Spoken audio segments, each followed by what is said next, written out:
Warga Iran turun ke jalan untuk mendukung pemerintah usai Amerika Serikat dan Iran mengumumkan kesepakatan damai.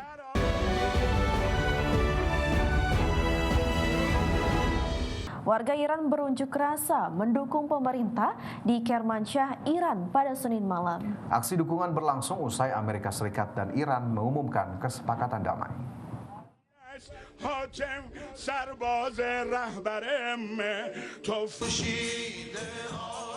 Warga Iran turun ke jalan untuk mendukung pemerintah usai Amerika Serikat dan Iran mengumumkan kesepakatan damai. Aksi unjuk rasa tersebut berlangsung di Kermanshah, Iran pada Senin malam. Mereka beramai-ramai menyorakan dukungan sambil mengibarkan bendera dan membawa foto-foto pemimpin tertinggi Iran. Para demonstran mengungkapkan kegembiraan atas kesepakatan damai dan berharap segera berakhirnya konflik di Timur Tengah. Konferensi tingkat tinggi G7 yang digelar di Prancis membahas rencana pengakhiran perang antara Ukraina dan Rusia.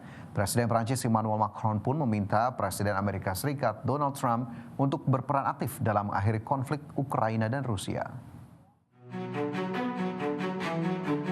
Setelah kesepakatan damai Amerika Serikat Iran tercapai, negara-negara kelompok 7 atau G7 kembali menegaskan fokus pada penyelesaian konflik antara Ukraina dan Rusia. Adapun dalam KTT G7 kali ini, Presiden Ukraina Volodymyr Zelensky turut hadir atas undangan tuan rumah Prancis.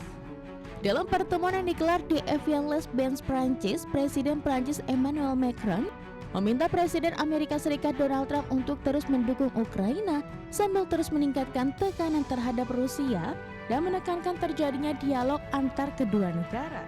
Menanggapi permintaan itu, Trump mengatakan ia telah melakukan percakapan yang baik dengan Zelensky dan Presiden Rusia Vladimir Putin secara terpisah melalui sambungan telepon. Trump juga menegaskan akan kembali fokus pada penyelesaian konflik antara Ukraina dan Rusia. Sementara di sisi lain, Ukraina pada Senin kemarin secara resmi memulai negosiasi keanggotaan ke Uni Eropa. Bagi Ukraina, upaya menjadi anggota Uni Eropa itu merupakan jaminan keamanan untuk masa depan yang stabil pasca perang. Ukraina sebelumnya juga turut mengincar keanggotaan NATO, namun upaya itu terhalang peringatan Amerika Serikat dan Rusia. Berbagai sumber, IDX Channel. Pemirsa, Direktorat Jenderal Kekayaan Negara Kementerian Keuangan mencatat total aset negara telah mencapai 14.600,98 triliun rupiah hingga tahun 2025. Ya, total aset negara tersebut terdiri atas kewajiban dan ekuitas yang mencakup aset lancar, aset tetap, dan properti. Direktorat Jenderal Kekayaan Negara atau DJKN Kementerian Keuangan mencatat total aset negara mencapai 14.600,98 triliun rupiah hingga tahun 2025. Angka tersebut meningkat dibandingkan tahun 2024 yang tercatat sebesar 13.692,4 triliun rupiah. Catatan nilai aset negara ini bertambah sekitar 908,58 triliun rupiah secara tahunan. Lebih rinci, total aset negara tersebut terdiri atas kewajiban sebesar 11.527 triliun dan ekuitas sebesar 3.073 triliun. Aset tersebut mencakup aset lancar, aset tetap sebesar 7.368, properti investasi sebesar 110,82 triliun, piutang jangka panjang, serta investasi jangka panjang yang mencapai 4.928 triliun rupiah. Pelaksana tugas Direktur Jenderal Kekayaan Negara Rahayu Puspasari menyampaikan bahwa dari total aset tersebut sebagian besar dikelola oleh DJKN dengan nilai mencapai 12.891 triliun rupiah. Seluruh aset tersebut terus dimanfaatkan oleh Direktorat Jenderal Kekayaan Negara melalui 3 pilar APBN, yaitu pilar pendapatan, pilar belanja, dan pilar pembiayaan. Pemanfaatannya mencakup monetisasi aset, revaluasi dan penilaian, land value capture, aset recycling, lelang, pengelolaan piutang negara, pembinaan SMV, pembiayaan investasi, SBSN underlying, serta efisiensi overhead dan optimalisasi penggunaan barang milik negara. Dari Jakarta, Tim Liputan IDX Channel.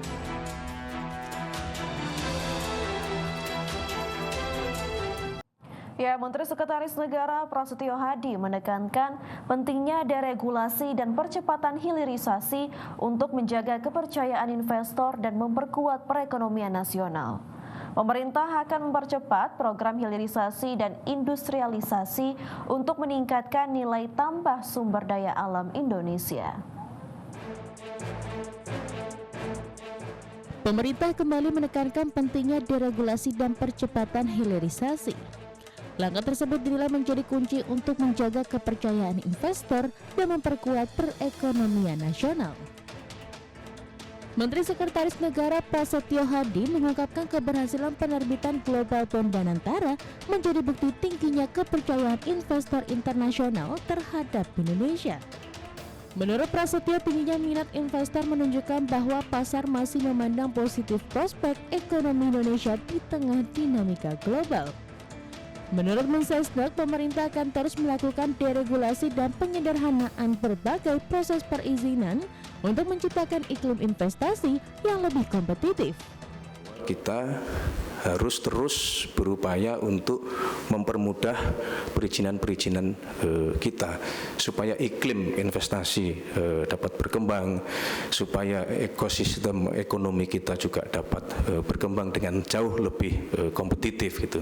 Karena kalau kita berbicara penguatan mata uang, maka tidak bisa lepas juga dari performa ekspor dan impor kita.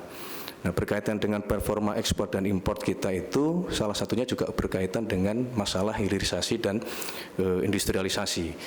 Di satu sisi industrialisasi dan hilirisasi ini adalah untuk mengurangi ketergantungan kita terhadap barang-barang impor. Yang kedua juga pada akhirnya kita berharap produk yang kita hasilkan dari proses hilirisasi dan industrialisasi tadi dapat memberikan nilai tambah. Mensesnek menambahkan selain deregulasi, Presiden juga memberikan arahan agar program hilirisasi dan industrialisasi dipercepat untuk meningkatkan nilai tambah sumber daya alam Indonesia. Pemerintah menilai penguatan ekspor melalui hilirisasi dan industrialisasi akan membantu menjaga stabilitas nilai tukar rupiah sekaligus meningkatkan daya saing ekonomi nasional. Dari Jakarta, Aya Nufus, Tri Julianti, Yudi Permana, IDX Channel. Pengamat komoditas dan mata uang Ibrahim As-Suaibi mengungkapkan meredanya tensi geopolitik di Timur Tengah dengan adanya gencatan senjata sekaligus rencana dibukanya Selat Hormuz akan membawa angin segar bagi ekonomi global tak terkecuali Indonesia. Ya, Ibrahim menyebutkan meredanya tensi geopolitik akan membuat penguatan nilai tukar rupiah terhadap dolar Amerika. Ibrahim memproyeksikan rupiah dapat stabil ke angka 17.000 per dolar Amerika. Adapun saat ini rupiah bergerak di kisaran 17.735 per dolar Amerika. Terlebih saat ini harga minyak mentah dunia mengalami penurunan tajam hingga menyentuh level 80 dolar Amerika per barrel. Ibrahim optimistis harga minyak mentah kemungkinan kembali ke angka 73 dolar Amerika per barrel. Hal tersebut nantinya juga akan dibarengi dengan tingginya kembali harga emas dunia. Adapun saat ini harga emas diperdagangkan di sekitar 4.317 dolar Amerika per troy ounce. Pelemahan mata uang rupiah, penyebab utamanya itu adalah penguatan harga minyak mentah. Harga minyak mentah naik, ya kemudian rupiah melemah mengakibatkan kebutuhan dolar yang cukup tinggi. Tetapi kita lihat sekarang berbeda. Pada saat harga minyak turun, kemudian rupiah menguat, kemungkinan besar ya harga-harga akan kembali stabil, dan yang diuntungkan itu adalah harga emas dunia yang kemungkinan besar akan kembali melejit ya, karena ada perpindahan ya investor dari valuta asing berpindah ke emas digital. Nah, ini yang kita bisa perhatikan sampai akhir bulan ini, kemungkinan besar rupiah akan menguat, harga minyak akan turun, kemudian harga emas dunia kemungkinan besar